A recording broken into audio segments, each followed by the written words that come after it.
Qeveria jonë nga ditët e para pas zgjedhjeve të dhjetorit ka qenë e qartë dhe vendosur në prioritetet e saj.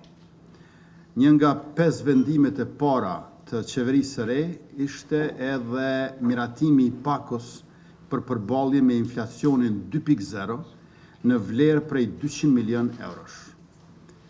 E kjo me qëllim të mbështetjes së familjeve për të përballuar më lehtë barrën e rënduar të çmimeve të larta që na vijnë si pasojë e krizave dhe tronditjeve globale. Pakoja për përballje me inflacionin 2.0 parashihte mbështetjen e pensionistëve, fëmijëve, studentëve dhe punëtorëve në sektorin privat. Ky ishte një premtim i bërë qartë para qytetarëve dhe një zotim që ne e kemi marrë me përgjegjësi të plotë. Prandaj, për ta jetësuar këtë zotim, në muajin e kaluar e proceduam në Kuvend të Republikës për miratim dhe rishikim buxhetin i cili do të siguronte fondet që do të mundësonin zbatimin e pakos për përballje me inflacionin 2.0. Kur rishikimi i buxhetit u paraqit në Kuvend për votim me procedurë të përshpejtuar, për çfarë nevojiteshin 2/3 e deputetëve të pranishëm, bloku opozitar e bëri të vetmën gjë që din ta bëj tash e sa kohë, pra bllokimin. Edhe pse në debat parlamentar pak ditë më parë, bloku opozitar kishin kërkuar që qeveria t'u dilte në mbështetje qytetarëve, kur erdhi momenti për të votuar, vendosën të pengonin pakon e cila do të ndihmonte secilën familje. Përderisa kostoja e jetesës po vazhdon të rritet si pasojë e krizave globale, bloku opozitar tash krenohen me faktin që pamundsuan qeverinë ta miratonte një pakon mbështetëse, duke mos pasur konsideratën më të vogël për vështirësitë me të cilat qytetarët përballen çdo ditë. Mirëpo, të gjendur përballë kësaj situate, qeveria jonë nuk mund të qëndrojë duar kryq. Unë kam kërkuar nga Ministri i Financave që të shfrytëzoj çdo mundësi buxhetore për të dizajnuar një pako për përballje me inflacionin ashtu siç jemi zotuar.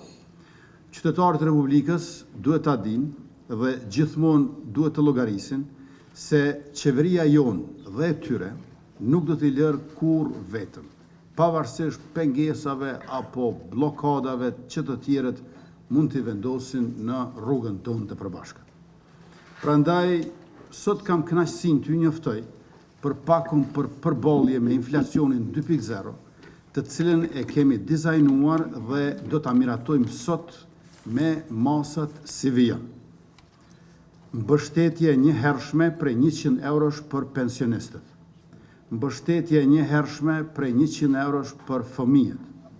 Mbështetje njëhershme prej 100 eurosh për punonjësit e sektorit jo publik. Mbështetje njëhershme prej 100 eurosh për studentët aktiv. Meqense për pensionistët dhe fëmijët nuk do të ketë nevojë për aplikim, sepse i kemi listat e përfituesve tashmë, do të synojmë që pagesat e njëhershme për familjet përfituese t'i bëjmë në fillim të javës që vjen. Pra, para festës Bajramit, ashtu që secila familje të ndjehet e barabartë në atë ditë feste, duke e ditur se dora e mirë e shtetit kujdeset për ta. Kurse për të punësuarit të sektorit jo publik dhe për studentët, nga Ministri i Financave jam njoftuar që nevojitet procedurë aplikimi, e cila do të hapet në javën e ardhshme dhe besoj që për këtë Ministri do të mund të prezantoj detaje tjera në vim.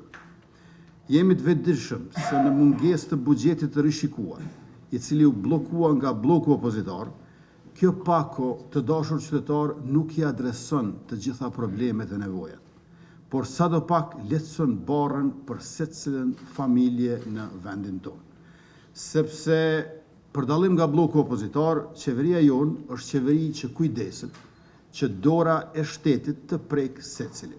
Jemi qeveria e vetme e cila ka dëshmuar se mendon për hallet e secilës familje në Republikën e Kosovës.